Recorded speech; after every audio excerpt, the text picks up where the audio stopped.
My son sat across from me, at the very dining table his father built, and calmly talked about leveling everything, as if he were discussing the weather. "This is a chance for you and the whole neighborhood to be reborn, and it's time for you to move on," he said. Those words, not a shout, but a cold whisper, were the moment I realized I'd become a stranger in my own life. My name is Sarah Jenkins, a 72-year-old widow in Austin, Texas, and this is the story of how I refused to be erased. If you've ever felt like your voice was being ignored, leave a like, share this story, and don't forget to subscribe. In the comments, tell me your story. We'll share them together and find strength in knowing we're not alone. On Oakwood Lane, we don't measure time by the clock. We measure it by the blooming seasons, by the pencil marks on the doorframe charting the children's heights, and by the number of coats of paint on the white picket fences. I've lived here, in this house, long enough to see the little oak sapling Bill and I planted on our move-in day grow into a grand old giant, its branches now stretching out to shelter 3 generations of the Millers next door. My house, it isn't just bricks and mortar, it's a living thing, breathing with memories. Every morning when the first Austin sunbeams filter through the oak leaves, making patterns dance on the hardwood floors, I can hear it whisper. It tells me about the pitter-patter of little Scott's feet chasing our old mutt, about the sound of Bill's laughter echoing from his small woodshop out back, and even about the long nights I sat alone by the window after he was gone, when the house seemed to hold its breath right along with me. That morning began like every other morning for the past 12 years, ever since I was left on my own. A peaceful, orderly start, a little symphony of routines. The whistle of the kettle sang out at 7 o'clock sharp, a sound as familiar as my own heartbeat. I made myself a cup of Earl Grey. The one Bill always teased was a proper English lady's drink, but then he'd end up drinking more of it than I did. The gentle scent of bergamot filled the kitchen, mingling with the smell of cinnamon toast browning in the oven. I took my tea out to the front porch, where my geraniums were stretching toward the sundae. The morning air was crisp, carrying the smell of damp earth and the faint perfume of roses from Mr. Chen's garden across the street. Mr. Chen, a quiet widower, has been here almost as long as we have. His rose garden is the pride of the neighborhood and a living reminder of Bill. I remember that fateful night like it was yesterday, the fire that started from some faulty wiring in his kitchen. Bill, who was the captain then, ran into that thick black smoke and carried Mr. Chen out to safety, just seconds before the roof collapsed. Since then, every spring, the first and most beautiful rose from Mr. Chen's garden has been placed right on my doorstep, a quiet gratitude, more steadfast than any words. This morning, I saw him out there, in his old straw hat, with his familiar pruning shears, a heart-achingly peaceful sight. He looked up, saw me, and gave me a nod, a kind smile creasing a face deeply etched with time and sorrow. I nodded back, taking a sip of my tea. In that moment, the world was perfect. A world built on small gestures, on respect, and on the shared history of people who had grown old together. I went back inside to the kitchen and set the breakfast on the oak table that Bill had made with his own 2 hands. Its surface is no longer smooth. It's covered in scratches and dents, each mark a story. A purple ink stain from when little Amy Miller spilled her pen while I was helping her with homework. A tiny scorch mark where Scott clumsily put a hot pan down when he was trying to make me scrambled eggs for the first time on Mother's Day. I ran my hand over those scars. They aren't flaws, they're like Braille, tracing the story of my life. I put out a jar of homemade strawberry jam, the morning paper, and 2 plates of hot toast. One for me, and one for Scott and Karen. They said they were stopping by for breakfast, a rare treat these days. My old heart couldn't help but feel a little flutter of joy, a simple anticipation. Maybe they had good news. Maybe Karen had landed a few more advertising deals for her blog, or Scott had gotten another promotion. I just wanted to share in that joy, to feel like I was still a part of their fast-paced world. At 8:30 sharp, their gleaming white SUV glided into the driveway, its quiet engine sounding so foreign among the familiar sounds of the neighborhood. The crunch of the gravel under its tires was different from the worn-down treads of Mr. Miller's old pickup or the clatter of the Rodriguez kids' bicycles. The car door opened. Karen got out first, she always did, always one step ahead. She was wearing a tight coral pink yoga outfit, and in her hand was a kale smoothie, a shade of green so bright it looked artificial under the morning sundae. Scott followed, in a polo shirt, with the Apex Urban Development logo, his face looking stressed and sleep-deprived. He was carrying an expensive, heavy-looking leather briefcase. "Morning, Mom," Scott said, his voice a bit tired. He gave me a quick peck on the cheek, a hurried, mechanical gesture. "Good morning, you two," I said cheerfully. "Come on in, I've got cinnamon toast." Karen walked in, her eyes scanning my kitchen. I could read her thoughts in the slight furrow of her brow. Outdated, cramped, needs a remodel. She smiled, a well-practiced smile. "Smells wonderful, Mom, but I'm in the middle of my detox juice." She held up the smoothie as an explanation. Scott shook his head too. "We're doing low carb." "Mom, thanks though." A small pang of disappointment hit my heart, like a wrong note in my morning symphony. I had woken up early to bake the bread, to fill the house with a warm, welcoming scent for them. But their world was now detox and low carb, foreign concepts I couldn't quite grasp. I tried to hide my sigh and smiled. "How about some coffee then?" "Yeah, a black espresso, no sugar, if you have a machine," Scott said, his eyes already on his phone.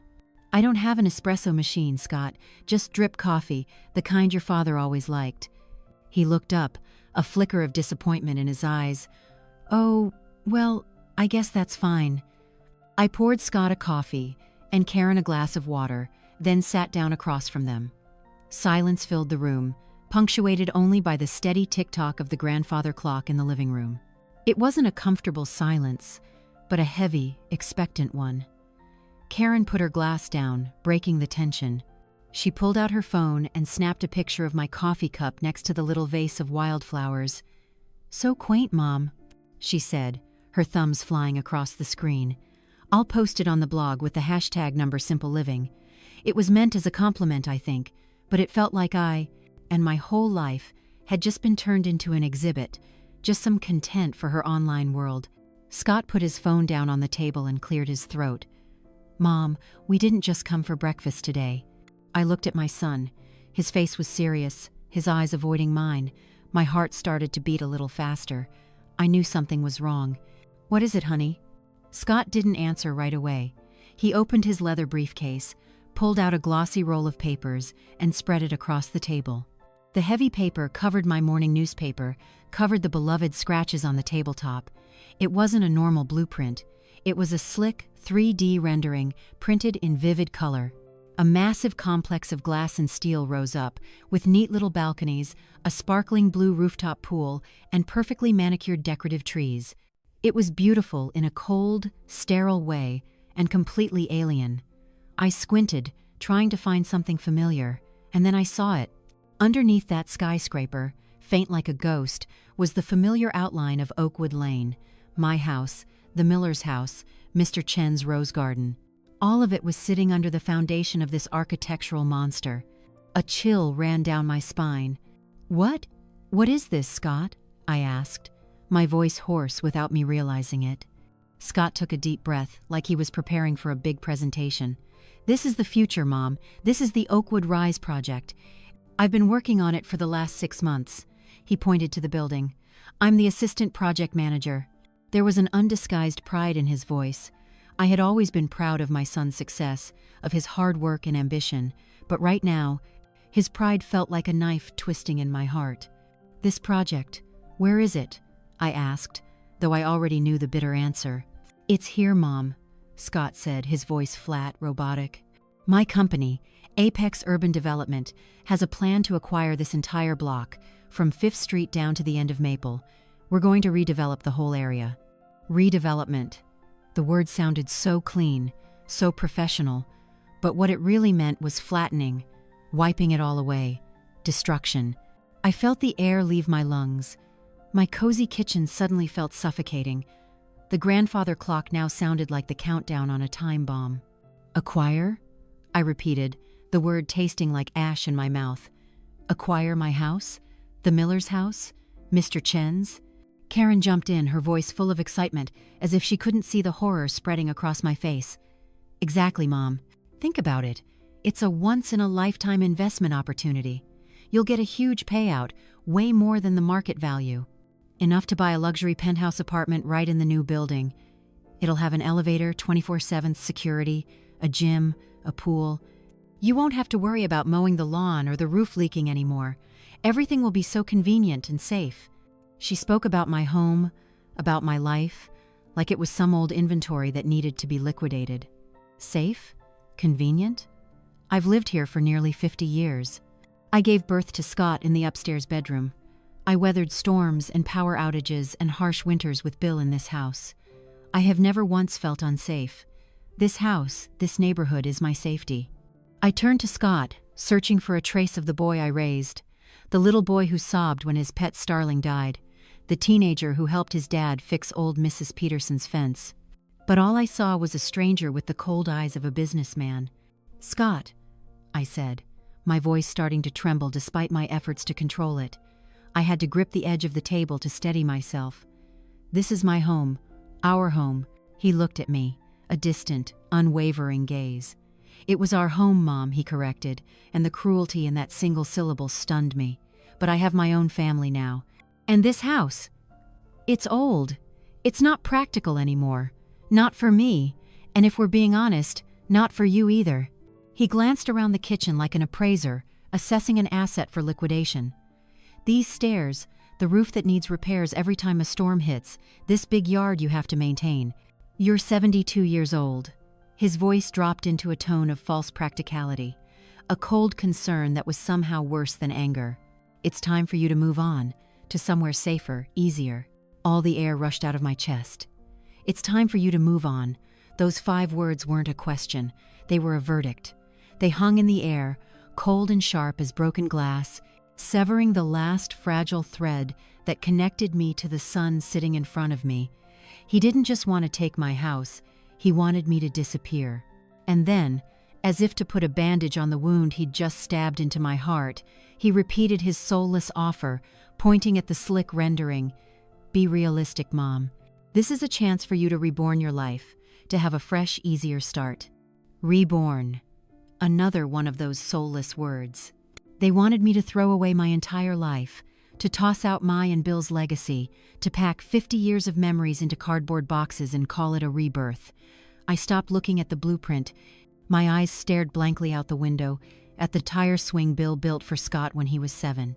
The rope was frayed, the wooden seat weathered by sun and rain, but it was still there, hanging patiently under the old oak tree. I could so clearly remember Scott's shrieking laughter as Bill pushed him higher and higher, so high he thought he could touch the clouds. That memory was so real, so warm. It was part of me, part of this house. How can you sell a memory? How could I just move out of my own soul? "I don't want a new start, and I'm not going anywhere," I said, my voice steady now. "I like my old life, and this is my home."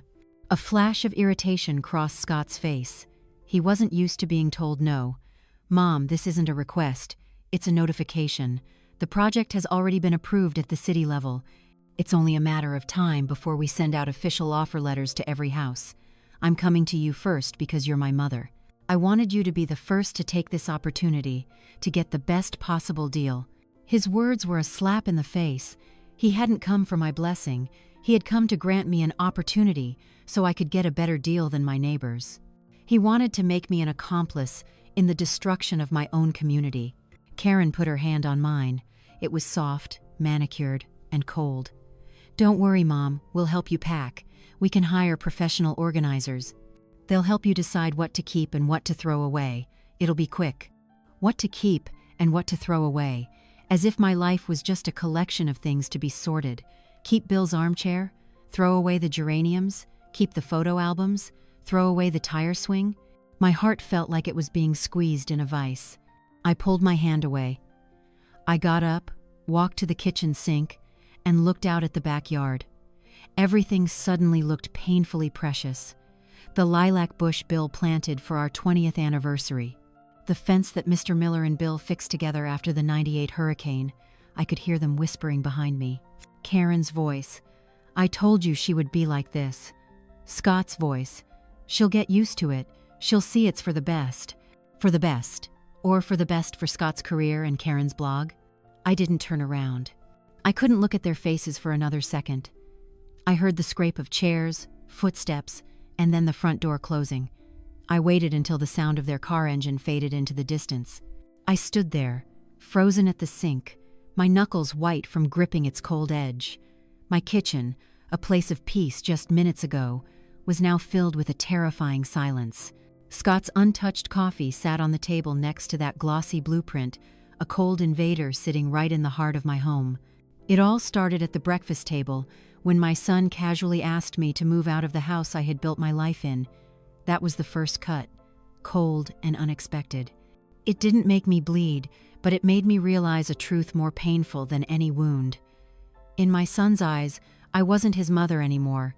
I had become an obstacle, a problem to be solved, a piece of land to be redeveloped. When the hum of that luxury white SUV finally faded, returning Oakwood Lane to its familiar quiet, I was still standing motionless by the sink.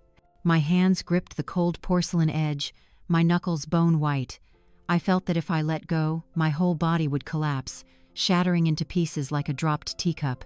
The kitchen, always the warm heart of our home, now felt as cold as a morgue's waiting room. The 3D rendering of the Oakwood Rise sat brazenly on the table, a slick, unfeeling black stain on the daisy-patterned tablecloth my own mother had embroidered by hand. It was like an obituary delivered before the actual death. I don't know how long I stood there. Maybe a few minutes. Maybe half an hour. Time seemed to have stopped, with only the steady tick-tock of the grandfather clock in the living room as the sole proof that the world was still turning. That ticking, a sound I had always loved for its steadfast, loyal presence, now sounded like the bang of a judge's gavel, ending a trial where I didn't even know I was the defendant. Finally, I forced myself to move. My legs were stiff with pins and needles. I walked to the table, feeling as if I were stepping on thin ice. I didn't look at the blueprint. Instead, I carefully began to clean. I picked up the untouched cup of black coffee Scott had left behind. The warmth was long gone, leaving only a dark, bitter liquid. I poured it down the sink, the water washing it away as if it had never existed, just as my son wanted to wash away my entire life. I cleared the toast plates, put away the strawberry jam. I did everything mechanically, the familiar actions becoming a lifeline in the emotional storm. Putting things back in order, returning them to their rightful place, was the only way I knew to try and keep my world from completely falling apart. When the table was clear, with only the morning paper and that glossy invader left, I finally dared to face it. I slowly rolled the blueprint up. The paper was stiff and slick, cold beneath my calloused fingers. I didn't throw it in the trash, though I desperately wanted to. No, that would have been too easy. I took it into Bill's small study, which I've kept almost exactly as he left it, and placed it in the corner, standing on its end like a forgotten cane. I would not let it haunt my kitchen. For the rest of the day, I wandered through my own home like a ghost. Every familiar object was suddenly painfully sharp, each one whispering stories from the past. I went upstairs, my familiar footsteps making no creaks on the old oak stairs. I went into Scott's old bedroom. The spaceship wallpaper was yellowed with age, peeling a little in the corners, but I could never bring myself to change it. I remembered 8-year-old Scott, his eyes shining, insisting that one day he would fly to the moon. He once had such big dreams, but it seemed those dreams no longer had room for the house that nurtured them. I touched the doorframe, where his height marks were still visible, the pencil lines fading with the years. Scott, 10 years, 4 feet 9 inches. I used to think these marks would be here forever, a testament to my son's growth. Now, they looked like an inscription on a tombstone waiting to be moved. Afternoon settled in, bathing the room in a sad golden light. I went into the living room, where Bill and I had spent countless evenings together, him reading, me knitting, with only the crackle of the fire and the rustle of turning pages breaking the comfortable silence. I sat down in his worn-out armchair, the leather on the armrests faded and cracked, holding the impression of the man I loved. I took a deep breath. The chair still held his faint scent, a mix of wood smoke, turpentine, and a little bit of old paper, the smell of safety, of home. And then, all at once, I felt a surge of anger, a hot flame starting to flicker deep in my chest. It wasn't the numb sadness anymore, it was rage. How dare they? How dare Scott, the son I carried and raised, the boy Bill risked his life in fires to come home to, treat our legacy like a piece of merchandise? He talked about progress, about the future. But his future was being built on the demolition of my past. I looked up at the honor wall, where I kept Bill's medals and commendations. The Austin Fire Department Medal of Valor, the Mayor's Award for Community Service. Each piece of cold metal represented a time he put someone else's life before his own, for the homes he saved from the flames. Bill risked his life to save these homes, I thought, a bitter taste rising in my throat, and now his own son wanted to level them to build a monument to his own greed. The anger brought me a strange kind of clarity. The tears had stopped. My heart no longer felt broken. It felt like it was being forged anew, harder, sharper. I knew I couldn't just sit here and mourn what I was about to lose. I had to do something. Bill would have never given up. He always used to say, "When things get hot, you don't run from the fire. You find the source."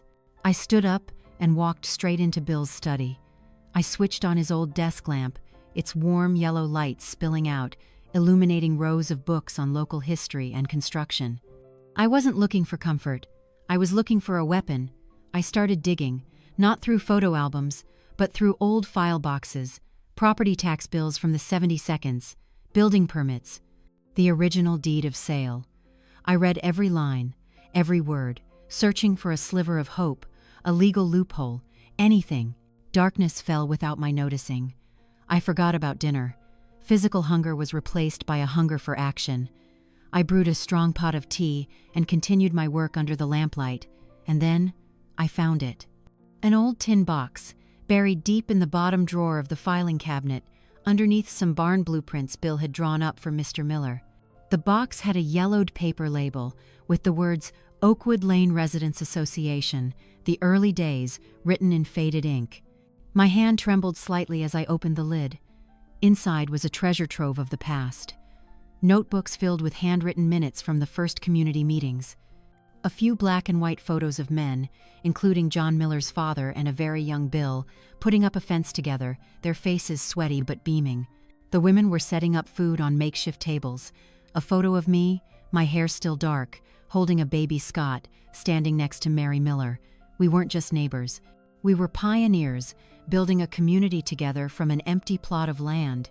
I flipped through the pages, brittle with age, and then my heart skipped a beat.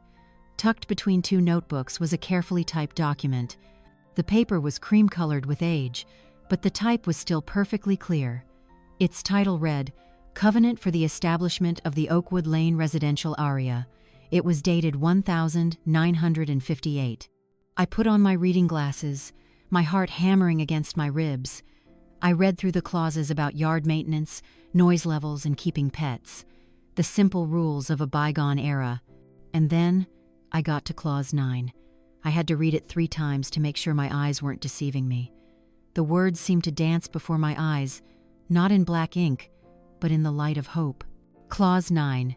Any redevelopment plan that seeks to change the land use from single-family residential to commercial, including but not limited to the construction of apartment buildings, office complexes, or shopping centers, must have the written approval of at least 75%. 75% of the current property owners of the lots within the original planned area. I sat frozen in the chair, the document resting in my lap. It wasn't heavy, but it felt like I was holding the weight of history in my hands. Scott was an expert in property law, an assistant vice president of a massive development corporation. He and his team of lawyers had surely scoured every city ordinance, every zoning map. But they were looking in the wrong places. They looked in digital archives and in new city codes. They had forgotten that the foundations of a community aren't stored on a city server, but in old tin boxes, in the memories of the people who poured their sweat and tears into building it. They had forgotten about history. A smile slowly formed on my lips. Not a happy smile.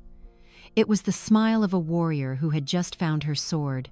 Scott had given me an ultimatum. Now, I had one of my own. I looked at the clock. It was almost 11 at night. But I didn't feel tired. On the contrary, I felt energized, a vitality I hadn't felt in years. I knew I couldn't do this alone. This wasn't just my fight, it was for the whole neighborhood. I picked up the phone, my finger hovering over a familiar number. I hesitated for a second. It was late. But then I thought of Mary Miller's sad face that morning, of Mr. Chen's quiet resilience, of the confusion of the young Rodriguez couple. No, I couldn't wait. A fire had been lit, and I had to spread the word. I pressed the call button. After 2 rings, a sleepy voice answered on the other end. "Hello? Mary, it's me, Sarah," I said, my voice firm and clear. "I'm sorry to call so late, but are you free?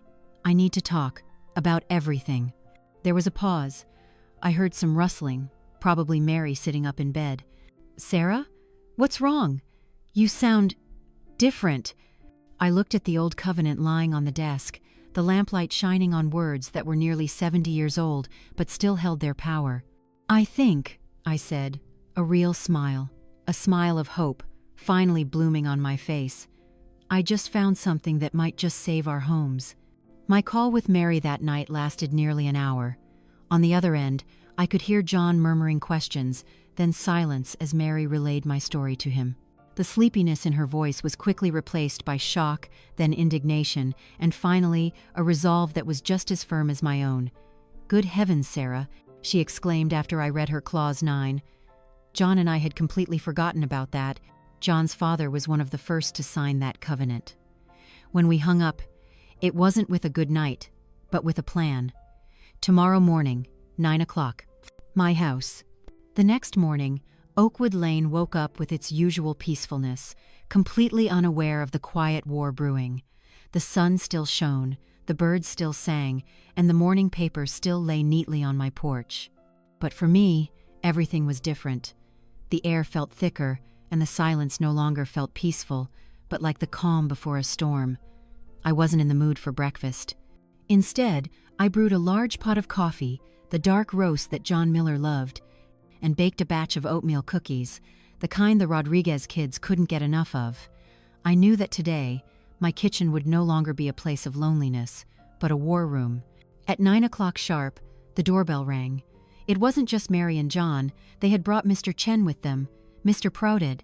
Chen, a man of few words who usually communicated with roses and nods, wore a grim expression I had never seen before. "Mrs. Jenkins," he said, his voice low and clear. "The Millers told me. I am here to see how I can help." I ushered them in, offering them coffee and cookies. For a moment we just sat there, 4 gray-haired people in my sunny kitchen, just like on any other morning. But there was an invisible urgency in the air. I spread the covenant on the table. John, a retired engineer, put on his glasses and read every word carefully, his finger tracing each line. He nodded emphatically. "This is it," he confirmed. "I remember my dad talking about a gentleman's agreement to keep this neighborhood for families. Here it is in writing." "But is it still valid?"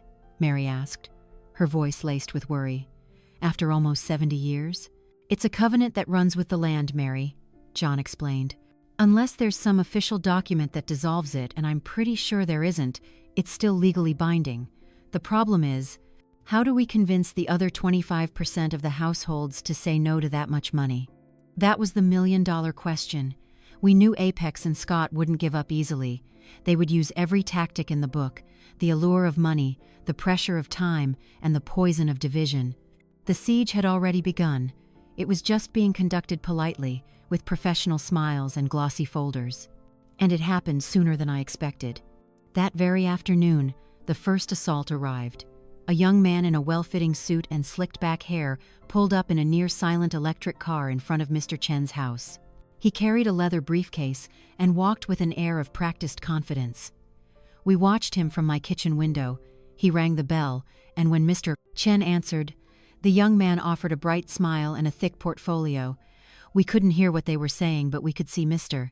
Chen just standing there, his hands clasped behind his back, listening quietly. After about 10 minutes, the young man shrugged, his smile a little strained, and turned to leave, leaving the portfolio on the porch railing. Mr. Chen picked it up, glanced at it, and then calmly went back inside, placing the portfolio on a small outdoor table as if it were nothing more than a flyer for pizza delivery. But not everyone was as steadfast as Mr. Chen. A few days later, I started to see the cracks forming. I saw Mr. Chen Rodriguez, the young programmer, standing on his lawn talking on the phone, a deeply troubled look on his face.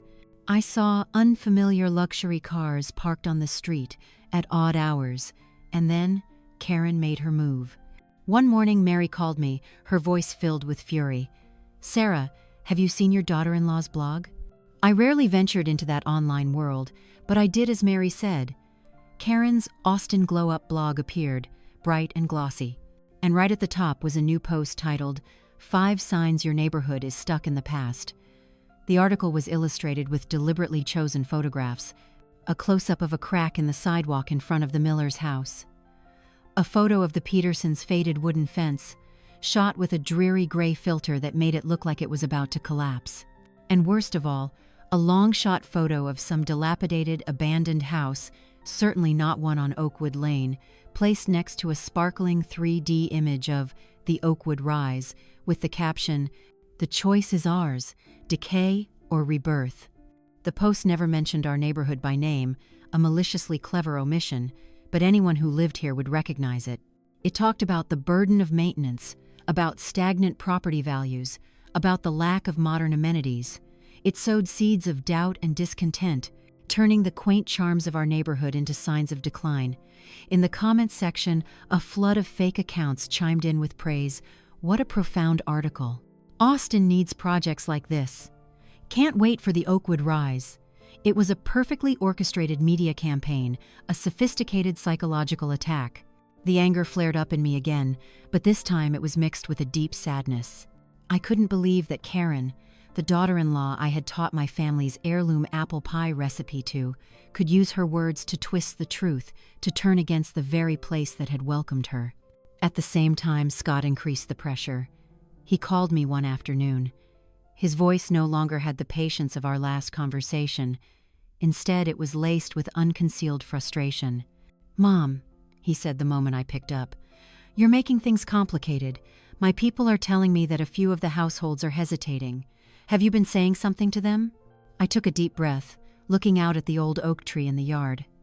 "I'm just talking to my neighbors, Scott. That's what we've always done here." "Mom, this isn't the time for a garden club meeting," he snapped. "This is a multi-million-dollar deal, my career. You're standing in the way of progress." "No, I'm protecting memories," I replied, my voice surprisingly calm. "And it seems you've sold your memories right along with your loyalty, Scott." There was a silence on the other end of the line. I knew my words had hit something, even if it was just a small corner of a conscience clouded by ambition. "I'm going to send you a new offer, a much better one," he said, his tone softening slightly, switching to a tactic of seduction. "Just for you. Think it over carefully, Mom." He hung up before I could reply. That offer, just for you, was their trump card. Divide and conquer. Turn me into a traitor in the eyes of my neighbors. But he had underestimated me. He had underestimated the strength of relationships built over 50 years. That evening, I hosted an emergency tea party, as I jokingly called it, with Mary. But instead of just the 4 of us, I invited the Rodriguez family.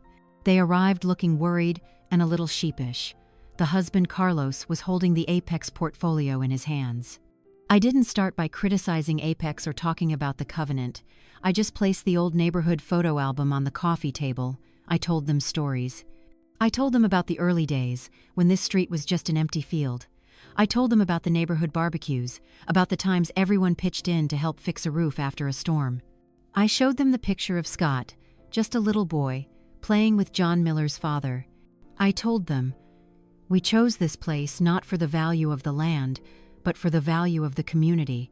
We wanted to build a place where our children could grow up safe, where people knew each other's names and looked out for one another. I know Apex is offering a tempting number, but I just want to ask you one thing. Can that money buy you a neighbor who will watch your kids when you're away? Can it buy you a quiet afternoon under an oak tree, one that isn't overshadowed by a skyscraper? Carlos's wife, Elena, who had been silent the whole time, had tears in her eyes. She said, "This is exactly why we moved here, Mrs. Jenkins. We wanted to escape the anonymous life of apartment complexes." I knew I had reached them. Apex's polite siege might be strong with money and glossy promises, but we had a weapon they could never possess: memories, humanity, the soul of a community. And that night, in my living room, under the warm glow of the old lamps, I knew our wall of defense had just gotten a whole lot stronger. The fight was far from over, but we would not be fighting alone. The small fire I had lit had now become a campfire, and we would keep it burning together. The days after the emergency tea party passed in a strange quiet. It was like the silence between artillery barrages in a war. Apex and Scott seemed to have temporarily retreated, perhaps to reevaluate the situation, to find another crack in the defensive wall we had just reinforced. No more young men in suits knocking on doors, no more blog posts from Karen smearing the neighborhood. But this silence didn't feel peaceful. It was heavy, calculating. I could feel the eyes watching, the plans being drawn up in cold office buildings downtown. We had won a small battle, but the war for the soul of Oakwood Lane was still ahead. In that quiet, an idea began to form in my mind. A cunning idea that Bill himself might have chuckled at. Scott and Karen thought they were dealing with a sentimental, weak old woman who was just clinging to the past. They would never suspect that this old woman could play a game of chess of her own. I needed to catch them off guard. I needed to show them what they wanted to see, a reluctant acceptance, a surrender with dignity. And so, my little play began. I started with small things. I called Scott. "I've been thinking," I said, trying to put a note of weariness and resignation in my voice. "Maybe you're right. I'm getting old, and this house, it's just too much." There was a moment of silence on the other end.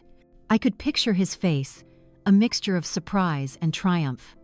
"I knew you'd understand, Mom," he said, his voice less tense. "This is for the best, really. I'm going to start packing a few things," I continued. "There's so much stuff. 50 years, you know." "That's great, Mom. Let me know what you need. I can hire people to help." No need," I cut in. "I want to do it myself. Every single thing is a memory. I need time to say goodbye."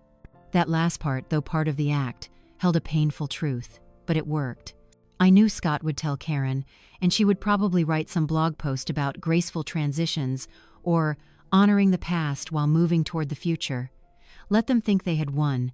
Let them rest on their imaginary laurels. And so, I began to pack.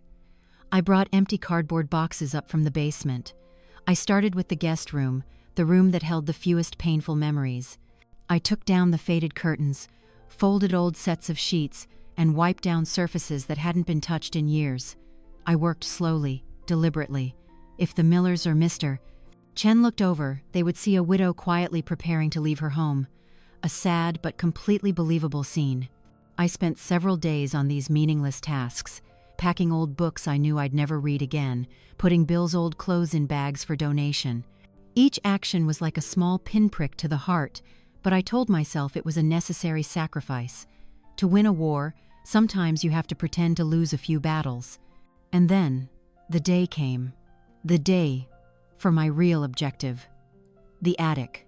The attic was its own world, a kingdom of dust and familiar ghosts. It had been years since I'd been up there. Bill was the only one who could easily manage the heavy pull-down ladder. After he passed, I lost any reason to venture back into that space. It became a tomb holding the relics of a life that was over. That afternoon, the Austin heat was blistering. I drank a glass of iced lemonade, took a deep breath, and faced the ladder. It took all my strength, my old body protesting with sharp pains in my back and shoulders, but finally, with a dry thud, the wooden ladder came down and hit the floor.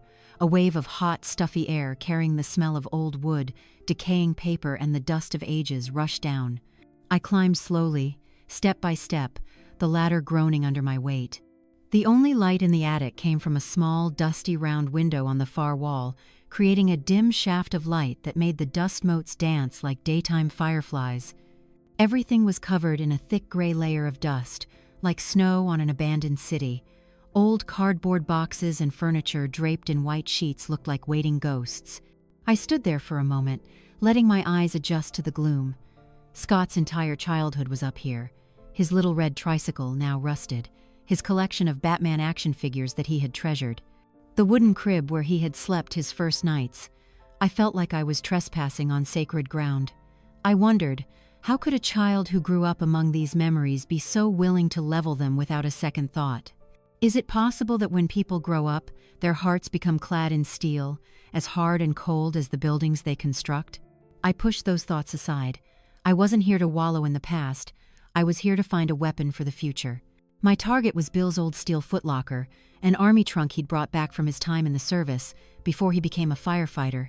It sat quietly in the darkest corner, under an old tarp. I pulled the tarp away, and a cloud of dust made me cough. The olive-drab trunk still had the faint stencil Sergeant W. Jenkins on its lid. Bill never talked much about his time in the Army, but he always kept this trunk. He said it held the foundations. I didn't understand then, but now I was beginning to. The two latches were rusted shut. I had to use an old screwdriver to pry them open. With a dry snap, they popped free. I took a breath and slowly lifted the heavy lid. The first thing I saw wasn't paper. It was his old firefighter's helmet, black, smoke-stained, with the number 12 faded in yellow. I lifted it out and held it. It was still heavy, still smelled of his work, of danger, of courage. Underneath were other things. The small Bible he always carried. A few black and white photos of him and his buddies, young men with bright smiles, unaware of the fires they would one day face. And then I saw it. Lying neatly at the bottom, carefully wrapped in a piece of old leather, was a folder, not crumpled army papers. This looked more formal, tied with a faded red ribbon. I carefully lifted it out. The leather cover was stiff with age. I gently untied the ribbon, its fibers crumbling in my hands. I opened the folder. The first page was a hand-drawn map of the Oakwood Lane neighborhood, with the lots numbered and the names of the original owners: Miller, Chen, Peterson, and Jenkins. And then, the following pages were what I had found in the tin box the other night, but this was the original, with vivid blue ink signatures at the end. Covenant for the establishment of the Oakwood Lane residential area. My hand trembled as I turned to the last page. I read Clause 9 one more time, but this time, not from a copy, but from the very document that gave birth to this community. Clause 9. Any redevelopment plan that seeks to change the land use from single-family residential to commercial, including but not limited to the construction of apartment buildings, office complexes, or shopping centers, must have the written approval of at least 75% of the current property owners of the lots within the original planned area. Beneath the clause were dozens of signatures. The signature of John Miller's father, strong and square, the signature of Mr. Peterson, long since passed, and then the signature of William P. Jenkins, my husband's signature, powerful and confident. A strange feeling washed over me. It was as if Bill was right here in this hot attic with me, his hand on my shoulder. He hadn't abandoned me. He hadn't abandoned this neighborhood. Nearly 70 years ago, he and his neighbors had possessed incredible foresight. They hadn't just built houses, they had built a fortress. And they had left for us, their successors, the blueprint to that fortress. Tears began to stream down my cheeks, but they weren't tears of grief or fear. They were tears of gratitude, of relief, and of a rising strength. I no longer felt like a victim. I was a protector.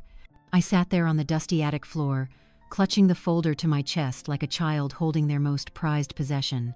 The heat and stuffiness seemed to disappear. I felt a cold clarity.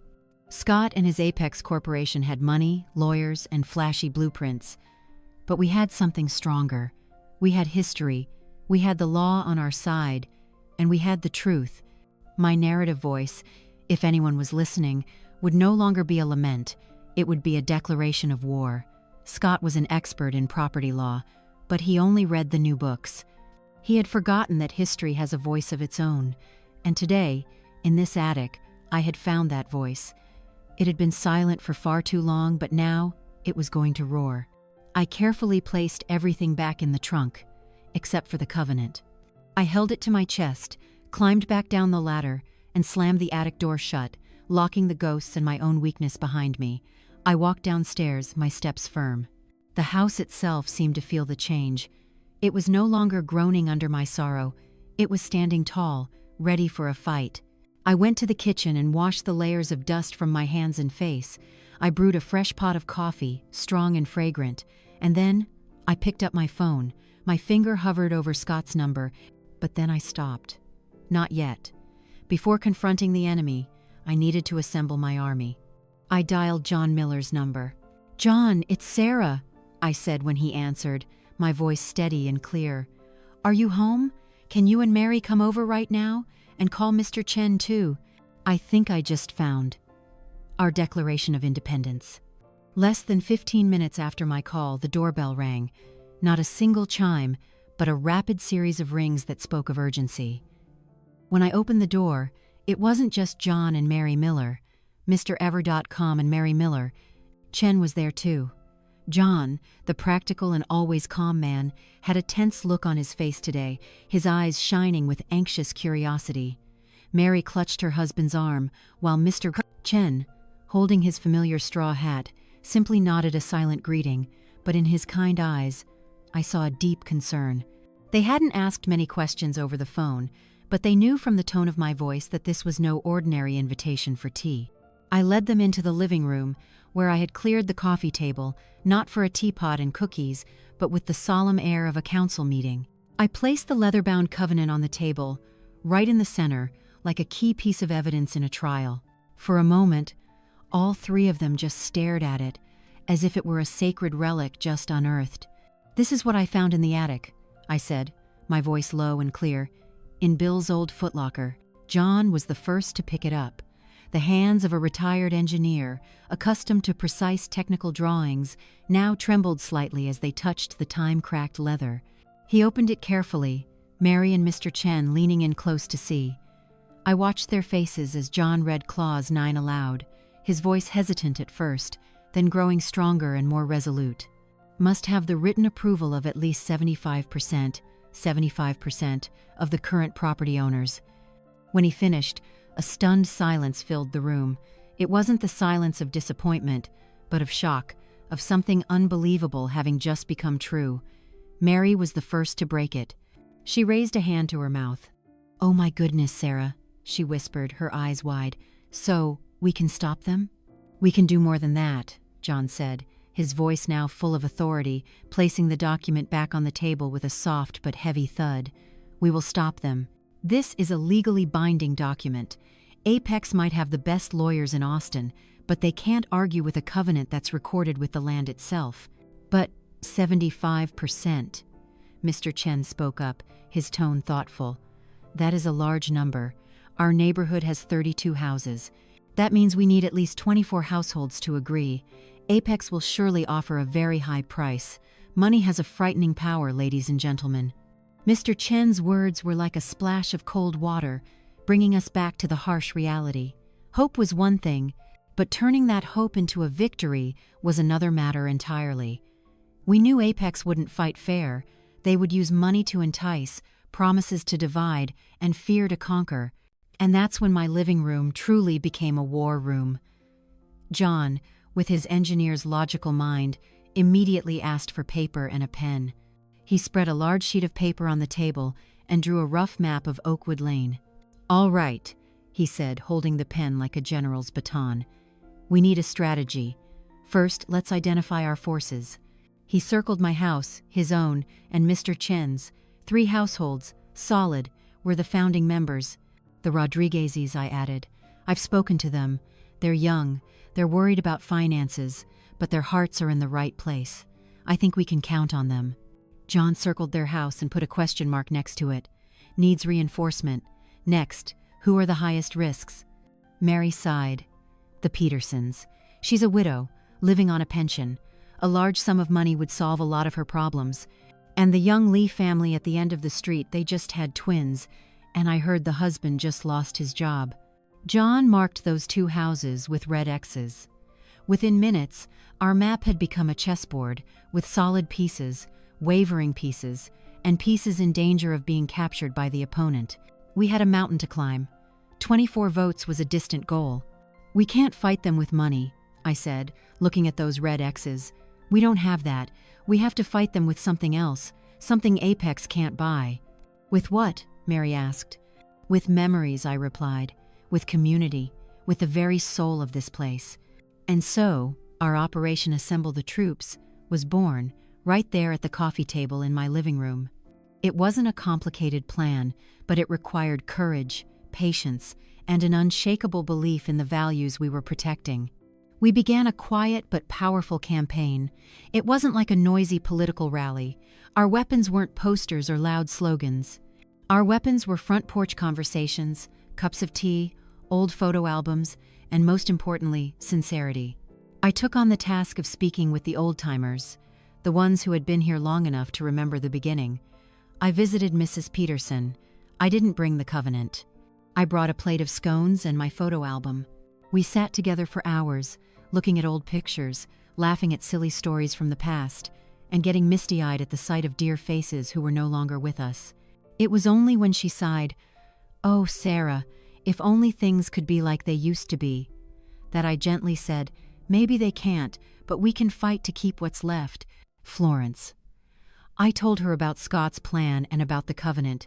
She didn't say much, just squeezed my hand. "Bill would be so proud of you, Sarah," she said. I knew we had another vote. John, with his practical mind, took on the legal side. He held small briefing sessions in his garage, explaining in clear, simple terms the binding power of the covenant. He showed everyone that this wasn't just a hopeless emotional fight, but a legal battle we had a chance of winning. He turned their fear into understanding. Mary, with her warm heart and gift for connecting people, became the glue that held everyone together. She organized a bake sale on her front lawn, not to raise money for lawyers, but as an excuse to get everyone together. Amidst the laughter and the sweet smell of cookies, she skillfully spread the word, reinforcing the spirit of unity. She reminded people that they weren't just fighting for their own homes, but for their neighbors' homes too. Mr. Chen, the quiet man, had his own approach. He didn't talk much, he acted. He translated the open letter we had drafted together into Spanish for the Rodriguez family and a few other Hispanic families, and into Mandarin for the Wang family at the end of the street. A small gesture, but it showed respect and sent a powerful message. We are all in this together. And then, one afternoon, I saw him in the Rodriguez's yard, not trying to persuade them, but showing Carlos how to prune the rosebush he had given them when they first moved in. He was building bridges, not with words, but with kindness. Meanwhile, the young Rodriguez couple, now firmly on our side, became our spearhead on a front that we, the older generation, were completely clueless about: social media. Elena, Carlos's wife, started a Facebook page called Save Oakwood Lane. She didn't post angry rants or accusations. She posted stories. She posted a picture of Mr. Chen teaching her son how to care for roses. She posted a video of Mary's bake sale. She reposted old photos from my albums. She told the story of our neighborhood, a story of community, of a real, living place threatened by soulless development. The page quickly gained traction not just from people in the neighborhood, but from local newspapers and historical preservation activists. Apex's polite siege continued. The offers grew more and more tempting. But now, they were hitting something they hadn't anticipated: a community that had been rearmed, not with weapons, but with its own history and unity. When an Apex employee came knocking, they were no longer facing a single, worried individual. They were facing a neighbor who was informed, inspired, and knew they were not alone. One evening, I stood on my porch, looking down my street. Warm yellow light spilled from the windows. I saw John and Carlos working on a lawnmower together. I saw Mary taking a casserole over to Mrs. Peterson's. I saw the Rodriguez kids playing tag on my lawn. I smiled. Scott had been right about one thing: this was a battle between the past and the future. But he was wrong to think that the past was something weak, something to be discarded. No, the past was our foundation. And on that solid foundation, we were building a future of our own.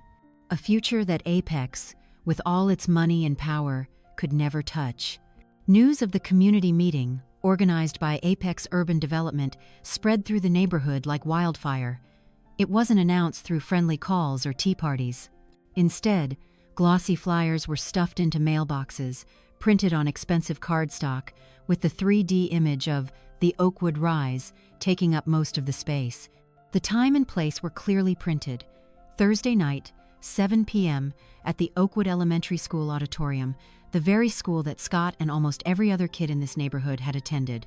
A deeply ironic choice of venue, as if they wanted to use the stage of our own childhood memories to host its destruction. In the days leading up to the meeting, the atmosphere on Oakwood Lane grew strangely tense. The previous silence was replaced by hushed conversations on sidewalks, knowing nods, and quick strategy sessions in my living room or the Miller's garage. The Save Oakwood Lane Facebook page was working overtime. Elena Rodriguez posted a heartfelt call to action, not to protest, but to attend and listen. "Come and show them that Oakwood Lane is more than just plots on a map," she wrote. "We are a community, and we have a voice." I knew Scott and Apex were expecting a smooth meeting. They thought it would be a one-way presentation, a necessary procedure to show community engagement before they proceeded with their plans. They expected to face a few scattered questions from sentimental old folks, some whining about the good old days, things their professional PR team could easily soothe with promises of green funds or modern communal spaces. They had no idea they were about to walk into a well-laid trap. On Thursday evening, the elementary school auditorium was packed. The air was thick with anticipation. I hadn't seen a community meeting this crowded since the historic hurricane of '98. On one side of the hall, near the stage, was the Apex team. They wore sharp business suits, held iPads, and looked completely out of place amidst walls decorated with children's crayon drawings. Scott stood in the center, trying to look confident, but I could see the tension in the way he kept adjusting his tie. Karen sat in the front row reserved for VIPs, her phone held high, probably live streaming for her blog, smiling brightly as if this were a blockbuster movie premiere. The rest of the auditorium was us, the residents of Oakwood Lane. We weren't dressed up. Mr. Chen wore his cleanest shirt. John and Mary Miller sat beside me, looking remarkably calm. The Rodriguez family sat with other young couples, their children dozing on their parents' shoulders. We didn't bring iPads or thick binders. We just brought ourselves, our history, and in John's briefcase, a copy of the Old Covenant. We sat in a quiet, united front, like a solid human wall. The meeting began. A professional moderator hired by Apex introduced Scott as a son of Austin, someone who understands the value of community and wishes to bring prosperity to the very place that nurtured him. A smooth, carefully calculated introduction. Scott took the stage. He began his presentation. On the giant screen behind him, glossy 3D images of the Oakwood Rise flashed by, accompanied by impressive figures about economic benefits, increased property values, and the number of jobs that would be created. He spoke fluently, using industry jargon he knew most of us wouldn't understand. He talked about our neighborhood as if it were an underperforming asset, a wasted urban space. Every word he spoke was like an invisible knife, negating the existence and value of the lives we had built. I didn't look at him. I looked at my neighbors. I saw the silent indignation in Mr. Chen's eyes. I saw John Miller slowly shaking his head in disappointment. I saw Elena Rodriguez clenching her husband's hand. Scott was making a grave mistake. He was talking to us as if we were shareholders in a boardroom meeting, not human beings with hearts and memories. He ended his presentation with a dramatic flourish, his arms spread wide. "The future is knocking on Oakwood Lane's door. Tonight, let us open that door together and step through." The hall was dead silent, not a single clap, just a heavy silence, more terrifying than any jeers. The moderator, looking a bit flustered by the silence, quickly stepped up. "Thank you, Mr. Jenkins. We will now open the floor for questions. Does anyone have a question for Mr. Jenkins and the Apex team?" This was the moment we had been waiting for. My hand trembled slightly as I stood up, but my voice, to my own surprise, was clear and steady. Every eye in the auditorium turned to me. I saw Scott flinch slightly. He hadn't expected me to be the first to speak. "I don't have a question," I said, my voice echoing in the silence. "I have a story." I didn't look at Scott. I looked at my neighbors, the familiar faces I had seen every day for 50 years. I came to Oakwood Lane in 1974, when this street was nothing but a field of weeds and hope. My husband Bill and I, along with the Millers, the Petersons, and many others, we didn't just buy plots of land, we built a community together. We put up fences together, planted trees together, and watched each other's children together. The greatest asset of Oakwood Lane doesn't lie in the ground. It can't be valued in dollars per square foot. It lives in these houses, in these gardens, and in the hearts of the people sitting here tonight. I paused, letting my words sink in.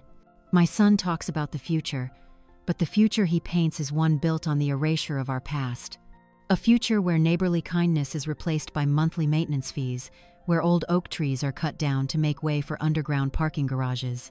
Then, I turned and looked directly into Scott's eyes for the first time all evening. "Scott," I said, my voice no longer that of a mother, but of a protector.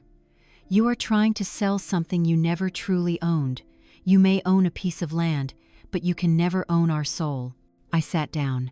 The hall was still silent, but this time the silence wasn't heavy, it was filled with emotion. I saw Mary Miller wiping away a tear. Immediately after, John Miller stood up. He didn't say much, he just held a document in his hand. "Mr. Jenkins, ladies and gentlemen," he said, his voice firm, "I believe we all agree that development is necessary, but it must be done responsibly and with respect for history. Before we discuss profit margins any further, I would like to remind Apex and everyone here of a legal document that gave birth to this very community." He held up the covenant. "This is the covenant for the establishment of the Oakwood Lane residential area, signed in 1958. I won't waste your time by reading the entire thing. I will just quote Clause 9. And then, he read it aloud, word for word, clearly and distinctly. When he finished, a shocked murmur spread through the hall. The Apex team looked at each other, their faces a mixture of confusion and disbelief. It was clear they had no idea it existed. I glanced at Scott. His confident facade had vanished, replaced by a pale, stunned expression. He stared at the document in John's hand, as if it were a ghost from the past. He, the expert in property law, had missed the most crucial detail, a detail that could derail his entire multi-million-dollar project. John Miller stood there, filled with a quiet authority. "Therefore," he said, his voice ringing out like a verdict, "I propose that instead of questions, we hold a vote right here, tonight, in the spirit of the 1958 Covenant. Let's see if the Oakwood Rise project receives the approval of 75% of the residents." The Apex moderator tried to intervene, saying this wasn't an official vote, that there were procedures, but it was too late. The voice of the community had risen. People started chanting, "Vote, vote!" Faced with that pressure, Scott and his team could do nothing. A vote by a show of hands was conducted. "All those who oppose the Oakwood Rise project," John called out, "please raise your hand." And then, a sight I will never forget unfolded. A forest of hands went up. Not just 10, not just 20. Almost everyone in the hall, except for the Apex team and the few we knew had been swayed, raised their hands high. Mrs. Peterson's hand, frail but firm. The Rodriguez's hands, raised together.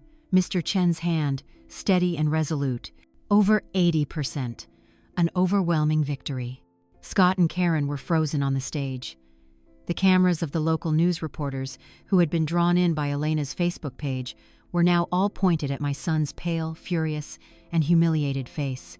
The meeting ended in chaos, but for us, it was a sweet, victorious chaos.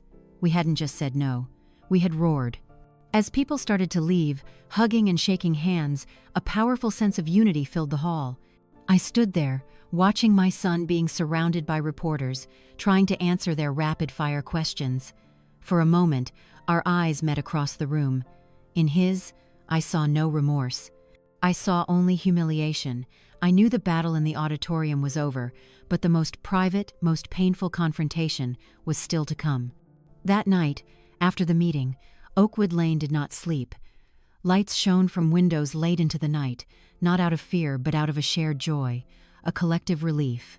The sound of soft laughter came from the Millers' porch, where a few neighbors had gathered, sharing beers and recounting every detail of the spectacular uprising. My phone rang constantly with calls from neighbors I rarely spoke to, all starting with, "Thank you, Mrs. Jenkins." A warmth spread through my chest, a sense of belonging I hadn't felt in a long time. But amidst that shared joy, my own heart was heavy with a private sorrow. I had won the war to save my community, but I knew I might have lost my only son. I hadn't expected him. I thought he might need a few days, maybe even weeks, to cool down from his anger and embarrassment, but I was wrong. Around midnight, just as I had changed into my nightgown and was about to head upstairs, a bright headlight beam swept across the living room window, followed by the crunch of gravel as a car braked sharply. I knew it was his SUV. My heart clenched. The confrontation I had both dreaded and expected had finally arrived. I didn't go to the door. I just stood there in the dimly lit living room and waited. A few seconds later, a knock came, not a polite rap, but a series of loud, angry bangs. "Mom, open the door! I know you're still up!" His voice was hoarse with rage. I took a deep breath, trying to steady myself. I walked to the door, turned on the small porch light, and opened it. Scott stood there, illuminated by the single yellow bulb. He looked a mess. His polo shirt was rumpled, his tie loosened, his usually perfectly coiffed hair was in disarray. But what hurt me the most were his eyes. They held not just anger, but a deep, raw pain, the wounded look of a child who has just had the whole world turn against him. Karen wasn't with him. This was a battle he had to face alone. He didn't wait for an invitation. He pushed past me into the house, stalking into the living room that held his entire childhood. He stood in the middle of the room, his hands on his hips, breathing heavily like a wounded animal. "Are you happy now?" he roared, his voice echoing in the quiet house. "You've made me a laughingstock in front of my entire company, in front of the whole city. You've ruined my career." I slowly closed the door, saying nothing. I didn't want the neighbors to hear this. This was my family's private pain. "Your career?" I repeated, my voice strangely calm, the calmness of someone who has passed through the eye of the storm. "Are you talking about the career built on leveling your mother's home and the homes of the people who watched you grow up? If a career like that can be ruined by a little bit of truth, then maybe it wasn't worth having in the first place, Scott." "Truth?" He scoffed, a bitter laugh. "You call that the truth? You turned an economic development project into some sappy melodrama about memories and neighborly love. You used sentiment to manipulate everyone." "And what did you use to manipulate them, Scott?" I asked, stepping closer to him. "Money? Empty promises? Your wife's dishonest blog posts?" "I didn't manipulate anyone. I just reminded them of what they were about to lose. Things that you, in your rush to become rich and successful, have completely forgotten." He turned away, unable to look me in the eye. He paced back and forth in the living room, his footsteps heavy on the old rug. "You don't understand," he muttered. "You've never understood. You've always been content with this small, suffocating life. But me, I wanted more. I wanted to create something big, to make my mark. I wanted to do the things Dad never could." That last sentence hit me like a bolt of lightning. The things Dad never could do. Finally, the rawest, most painful truth was laid bare. This wasn't just about money or a career. This was about Bill, about the impossibly large shadow of a hero that his son had been living under his entire life. Bill, the fire captain admired by the whole neighborhood. Bill, the man who could fix anything, who was always there to help everyone. Bill, a quiet hero. And Scott, with his expensive suits and multi-million-dollar projects, had always felt like a disappointment in the eyes of his deceased father. My anger instantly dissolved, replaced by a vast, overwhelming sadness. I looked at my son, no longer a powerful vice president, but just a grown-up boy grappling with his own ghosts. I walked to Bill's armchair and sat down. I motioned for him to sit in the chair opposite me. After a moment's hesitation, he sat, slumping forward, his elbows on his knees, his head bowed. "Your father," I began, my voice softer now, "would never have wanted you to be like him. He just wanted you to be happy, Scott. He was proud of you, of your intelligence, of your hard work, in a way he probably never knew how to say out loud." "Proud?" He looked up, his eyes red, rimmed. "Do you remember my college graduation? The whole ceremony, all he talked about was how the fire department got a new truck. He didn't even remember what my major was." "Your father wasn't good with words, you know that," I said, trying to soothe him, "but he kept your diploma in his wallet until the day he died." Scott was stunned. He didn't know that. I had never told him. Maybe I had been wrong. Maybe, in my effort to protect the perfect image of Bill, I had inadvertently created a distance between father and son. But that doesn't give you the right to do this, I continued, my voice firming again. You can't use your own hurt as an excuse to destroy his legacy, to destroy this home. Legacy? He said bitterly. His legacy is an old house in a neighborhood that's becoming obsolete. I wanted to build my own legacy, something that would last. A building of glass and steel will last? I asked. Do you think in 20 years, anyone will remember the name of the person who built it? Or will they just see another soulless apartment complex? Your father's legacy, Scott, isn't in the things he built. It's in the people he touched. It's in the heart of Mr. Chen, who is alive today because of your father. It's in the memory of the Millers, of the best friend who weathered so many storms with them. It's in this house, which is filled with love. That's what lasts. Not concrete and steel, but love and human connection. He said nothing. He just sat there, his broad shoulders slumped. For the first time, I felt he was truly listening. You've ruined my career, he repeated, but this time there was no anger in his voice, only emptiness. No, Scott, I said, getting up and walking over to him. I knelt down, a difficult act for my old legs, so I could look him in the eye. I didn't ruin your career. I was just trying to save your soul. I placed my hand on his knee. You tried to destroy the homes of your mother and your neighbors. Some things can't be bought with money, Scott, and some things can't be destroyed by a bulldozer. Love is one of them. And I love you, no matter how much you've hurt me. And then, the unexpected happened. A tear rolled down his cheek, then another. My strong, successful son, the vice president of a major corporation, was crying. He wasn't sobbing. He just sat there, in the silence of his childhood home, and let the tears of humiliation, of loss, and perhaps of a little bit of belated remorse fall. I said nothing more.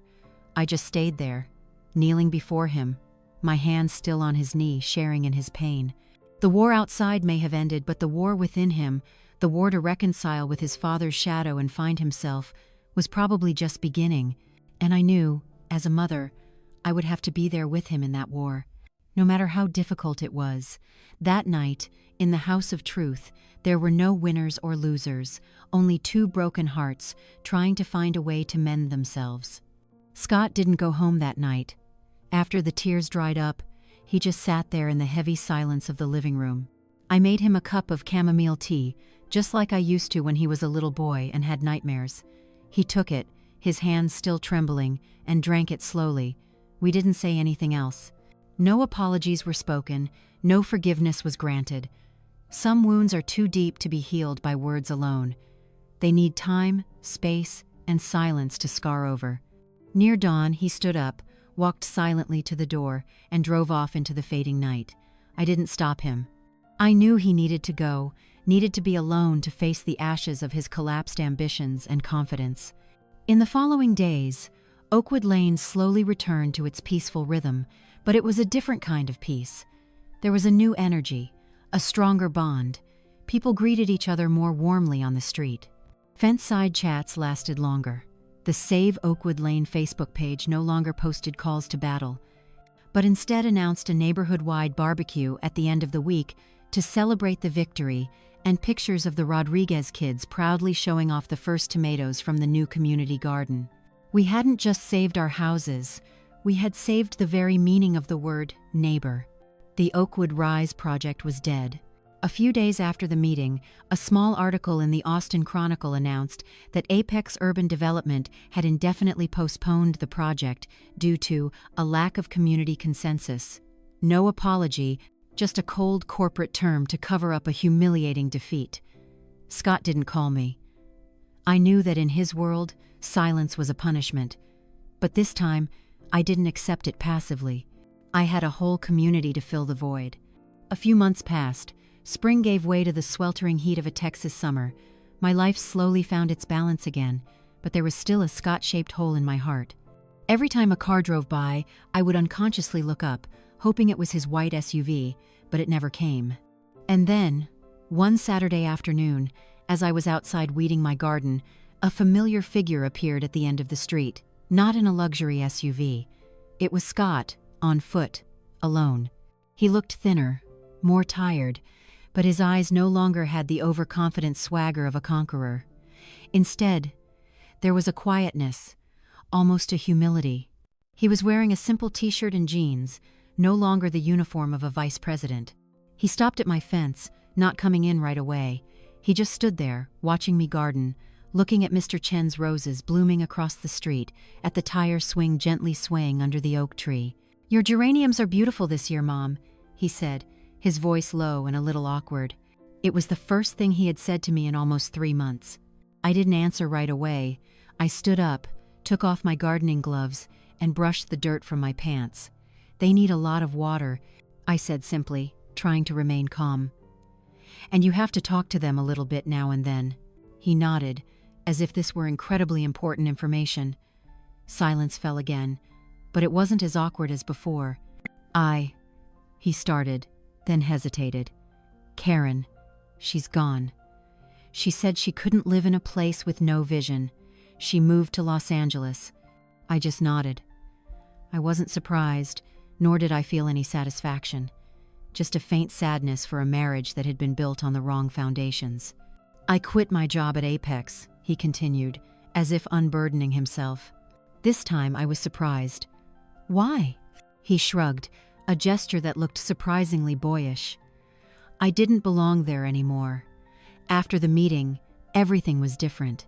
I'd look at the blueprints, and all I could see weren't buildings, but your face, the Millers' faces, Mr. Chen's face. I just couldn't do it anymore." He looked down at his shoes. "I applied for a job at a smaller construction company. They specialize in community redevelopment projects, fixing up old neighborhoods instead of tearing them down. The pay isn't as good, but you can sleep better at night," I finished for him, a small smile on my lips. He looked up, a sad smile flickering across his face. "Yeah, I can sleep better, and maybe I can look at myself in the mirror without feeling ashamed." We were silent again, but this time it was a comfortable silence, like an empty field where something new could begin to grow.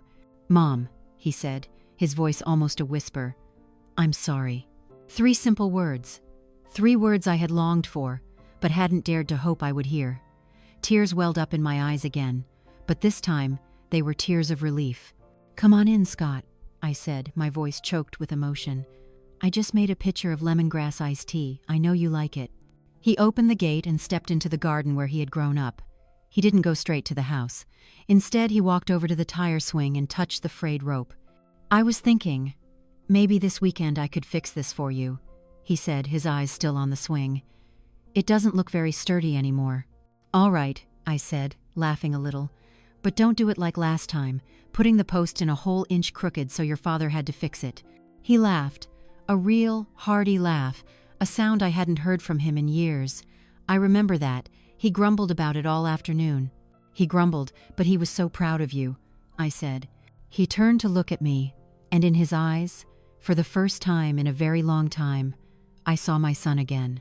Not the ambitious vice president, not the man haunted by his father's shadow, just Scott. "My son, I'll go get us 2 glasses," I said. "We'll sit right here and drink our tea under this oak tree. I'll tell you about how Mrs. Peterson just won first prize at the neighborhood jam competition." He smiled, a real smile, a smile that came from the heart. "Okay, Mom." He went inside, and I heard him whistling an old tune that Bill used to whistle when he was working in his wood shop. I sat down on the steps, feeling the warmth of the afternoon sun on my skin. The storm had passed, and after the storm there wasn't devastation, but a clear, bright peace like the sky after the rain. A peace rebuilt, not with grand gestures, but with a pitcher of iced tea, a tire swing in need of repair, and a laugh that had found its way home. 5 years have passed since that fateful day. Life on Oakwood Lane continues, but it has changed forever, for the better. The story of the neighborhood uprising has become a local legend, a reminder that the voices of ordinary people when united can be an extraordinary force. The Save Oakwood Lane Facebook page is now where people share recipes, find babysitters, and organize community cleanup days. We didn't just save our houses, we resurrected the soul of our neighborhood. The Rodriguez family decided to stay. Elena is now an active member of the Oakwood Elementary PTA. She still tells me sometimes that it was our story that made them realize the true meaning of putting down roots. Mr. Chen, though frailer, has a rose garden that has never been more beautiful. He says that fighting for the neighborhood gave him a new purpose in life. I didn't sell my house. Instead, I passed on the legacy in a different way. Last year, I signed the papers transferring ownership of the house to Scott, but with a binding clause in my will. The house can never be sold to commercial developers and must be preserved as part of the Oakwood Lane community. It was my way of ensuring that the fire Bill and I started would never be extinguished. I still live here, in my own home, but now as my son's tenant, an arrangement that feels right to both of us. As for Scott, he found his own path. The small company he works for has made a name for itself in preserving Austin's historic architecture. He doesn't build skyscrapers anymore, he builds bridges. He no longer talks about profit per square foot, but about the value of heritage. Sometimes, I see him walking through the neighborhood, not as a developer, but as a neighbor, greeting people, and even helping Mr. Chen with a few things in his garden. He didn't become a carbon copy of his father, he became the best version of himself. Karen and Scott divorced 2 years ago. The collapse of the Oakwood Rise project seemed to be the last straw for a marriage built on image and ambition. Karen moved to California to continue her blogging career, chasing another perfect life. I felt no joy in their separation, only a faint sadness for two people who had gotten lost in their search for happiness. Scott now comes over for dinner every weekend. Sometimes he brings his new girlfriend, a preservation architect, a woman with a warm smile and listening eyes. We sit around the old oak table, the one he once wanted to throw away, and talk about everything under the sundae. He tells me about his new projects, about how to save an old porch from collapsing, and in his eyes I see a genuine passion, a joy I hadn't seen since he was a little boy obsessed with Batman figures. Looking back on it all, I realize something. Sometimes, the greatest love isn't about protecting someone, but about confronting them. Sometimes, to save someone you love, you have to be willing to fight them. I had to burn down the old bridge built of silence and quiet sacrifices to light the way for my son to find his way back home. And from those ashes, we built a new relationship together, not based on giving and taking, but on mutual respect and understanding. I am 77 years old. I don't have much time left, but I'm not afraid. I have lived a full life. I have loved, lost, fought, and found peace.